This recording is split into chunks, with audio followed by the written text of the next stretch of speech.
เด้อกูไปก่อนเด้อกูไปก่อนเด้อกูไปกิโลเด้อยิ่ง10 จำเศร้าแต่ว่าอยู่ตรงนั้นแหละที่กูโอ้ยถ้ามึงได้กูนี่เห็นบ่ออกได้ทำงานเงี้ยที่1ของกูนะที่1ของกูมึงเบิ่งกูนี่ได้ที่1เอาเน็ตไปก่อนสินะอันนี้ลองเด้อขันแดดเอาเลยขันบ่ได้บ่เอา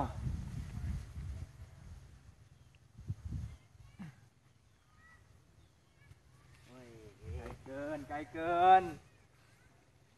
กูได้กินนะตายกูสิเฮ็ดอย่างนี้แหละ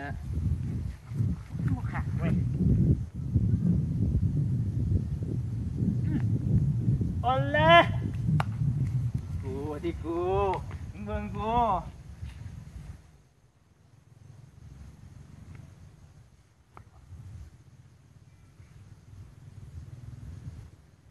โอ้ยยิงกันยิงซะกูแน่กันดิเป็นอีหยังนี่ลิ้นมือนี่ได้บ่เป็นลิ้นมืออื่นเลยเงี้ยงเงี้ยไปคือกูขี่กูด่าโอ้ยพวกเขาเบิ่งนี่ตายเลยกิ่งซ้ำใจก็มูดมึงเห็นหรอกินของมันนี่ก่อนกินของมันใกล้กว่าของมันนี่กูมักสีฟ้าเว้ยเสร็จกูแล้วดิคือ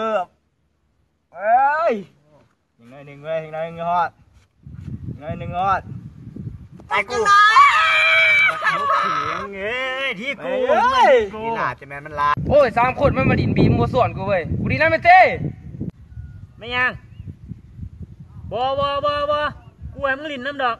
ลิ้นขี้รักมึงหันลิ้นโกงมูโลนี่ไปกระตีนโอ้มวยกูดีนั่นบ่เบิ้งไ